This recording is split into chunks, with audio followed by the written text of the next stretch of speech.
Okay, cool. Third and last part. Welcome back, guys. Welcome back, ladies and gents. JV Trading back with another educational video. This is going to be the final video of leading stocks and leading sectors, why they matter, etc. So yeah, let's just hop right into it. We kind of left off here talking about GDP and which sectors are strong and weak depending on market conditions and inflation rates. So cool. Continuing on the topic of inflation, inflation measures how much prices are increasing across the economy. Inflation can hurt the purchasing power of consumers, but some sectors can still thrive in this environment. For example, energy, materials, and utilities are more often resilient during inflation because they deal with physical products that can increase in price. On the other hand, sectors like consumer discretionary and technology might struggle in high inflation environments because consumers may cut back on non-essential spending and rising costs can eat into company profits. So pretty much just rewording what we talked about over here, basically just going over how people kind of tend to spend their money when market is hot or pulling back, yada yada. Employment and unemployment. I know a lot of you guys watching these videos are this one right here, and you want to get into trading. That is a no-go. You must beat this one to actually trade and become successful. Without this, you're never going to make money.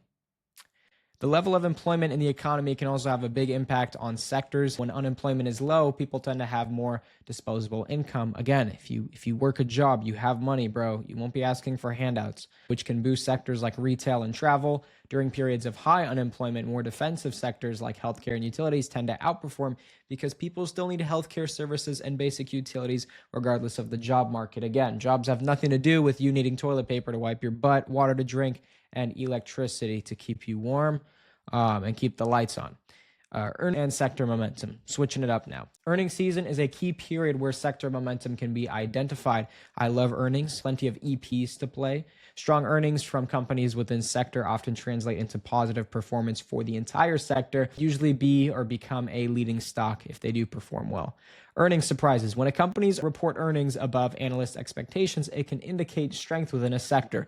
If many companies in a particular sector outperform earnings estimates, it suggests strong fundamentals can also lead to sector-wide gains. So again, multiple stocks that have earnings that are within the same sector, if they all perform well, that sector can be, pushing really nicely, and it can be something that will catch your eye and something you're going to want to get on and take advantage of as soon as possible. Revenue growth versus profitability. A lot of you, again, are not this because you don't have this, you are this. Revenue growth versus profitability. Some sectors may show revenue growth but not profitability, which could signal the need for further scrutiny. Technology companies often have high potential or high growth potential but may face profitability issues. Sectors like consumer staples or healthcare, however, tend to be more stable and profit driven. Again, when you have supply and demand when it comes to a company or a product, something that's needed, something that's a staple will always have a stable income, whereas something like a tech could have, like an outburst of a ton of money and people buying into the company. But in the meantime, before their product is fully developed or sold or distributed, whatever that may be, there's a lot of testing process. There's a lot of money investing that goes along within that before it becomes an actual, a product or something that's distributed or sold to other companies, etc. Earnings guidance. Guidance from companies about future earnings and growth potential can provide insight into sector outlooks. Positive guidance from a leader in a sector can indicate broader sector growth. Again, see basically companies that have earnings coming up, if they perform, you can most likely see the sector tend to kind of be pushed up along with that. Number 4, news, trends, and technological innovations. Market trends and external events such as regulatory changes or technological innovations can drive growth in specific sectors. Technological disruptions, new technologies, artificial intelligence, autonomous vehicles, blockchain can propel sectors forward. For example, the rise of AI has driven substantial growth in the tech sector. Again, AI is kind of like an industry within the sector, in the technology sector, especially in semiconductors and cloud computing. Sectors like healthcare may also experience growth due to innovations in biotech, pharmaceuticals, and digital health. So when you see innovations and growth within industries within a sector, you're most likely going to see the sector being pushed as well, as long as, there's more gain than not within those industries within the sector. Again, kind of like an umbrella. Think of the sector as the umbrella, industries, stocks. Stocks push the industries push the sector. Global events. Geopolitical events such as trade agreements or tensions can impact sectors differently. For instance, defense and aerospace might benefit from increased government defense spending, while consumer sectors might suffer from international trade disruptions. Sentiment and market perception. Investor sentiment driven by macroeconomic news, where industry trends can influence sector rotation. For instance, if investors become more risk averse, they may move from growth sectors like technology to a defense sectors like utilities as a safe haven. Again, kind of like hedging towards more of the volatile, riskier stocks such as tech, which and you need more money. It needs to be more in a bullish market. They have more money to spend, more money to buy things to test products out, etc. Whereas no matter what, the defense stocks will stay pretty stable. Obviously ups and downs, but inherently a little more stable. Cool. Number 5, technical analysis of sector trends. Technical analysis can reveal the momentum and trends in sector performance by utilizing a combination of charting tools and technical indicators. Traders and investors can identify leading sectors early. Price action, PA. We all know what this is. Personally, we use support and resistance method within price action to market that's a typo. I got to fix that. Price action row. Within price action to market our key levels, trends. This should be flipped. To mark out, I botched this. Price action. We can use support and resistance methods within price action to market our key levels. This is supposed to be mark out. That's a typo. Key levels, trends, and get an overall feel of where a sector's price action could go to. Moving averages, MA, 10, 20, 50, the only ones we use. Moving averages can help identify the trend in a sector. A rising sector ETF that is consistently above its 50-day or 200-day. I used to have 200-day on there. Don't really need it. You can totally have it. Again, personally, I only focus on the 10, 20, and 50. Average is a signal that the sector is in an uptrend. Conversely, a drop below these moving averages might indicate a weakening momentum. So again, don't use this as a confirmation. Confluence. Volume analysis.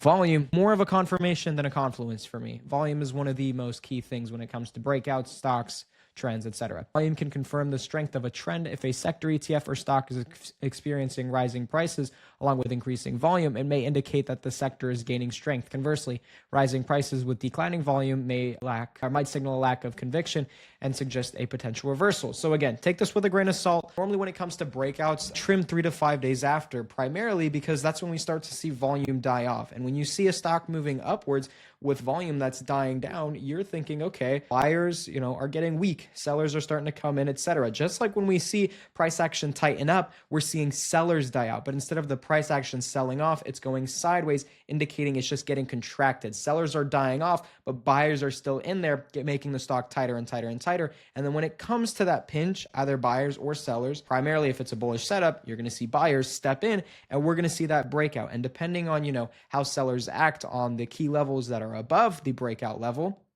we'll see if the stock either continues higher or if it gets sold out. But that's, again, just kind of like different perspectives of looking at it, but like really important.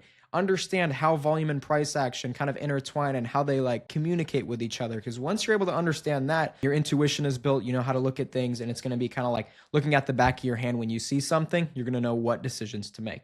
So definitely focus on that. Volume analysis, confirmation is great. And that brings us to our conclusion. Overall, understanding leading sectors and then using our scanners to find leading strong stocks with our criteria that match the sector are going to be extremely key when finding a winning setup. Like I said, it's not always about the actual setup or how pretty it looks, the price action, the technicals, anything like that. Sometimes it's more just about the context behind it. If it's a strong stock, at the end of the day, the shape and setup isn't what fuels the stock to go higher. A triangle and 2 lines on the chart is not the reason why the stock goes up. It's the underlying condition behind it that acts as fuel to push the stock higher, whether it's a strong stock, strong sector, catalyst, or all 3 of those. But yeah, that basically brings me to my conclusion. I hope you guys kind of enjoyed and understood how to actually identify leading stocks within leading sectors. Please implement this when it comes to swing trading breakouts. Don't dismiss this. This is very important. If you're too lazy to study it, you will not become successful. Understand it is not always about the actual technicals, but sometimes it's the context behind it. What is that fuel? What is that gas pushing the stock up higher? The shape, the pattern, the flag, it's just for us to get the most optimal entry, risk to reward, etc. But yeah, that concludes the video. Again, please like, subscribe, leave a comment if you guys want. Hope you enjoyed. If you guys want to follow my Instagram, it's at Jacob Vikavon. I'll leave the link in the description. And then again, if you guys want to apply for the one-on-one mentorship where I go over all this with you personally, feel free to fill out the application to see if we can work together. But yeah, without further ado, have a good rest of your day. And yeah, peace.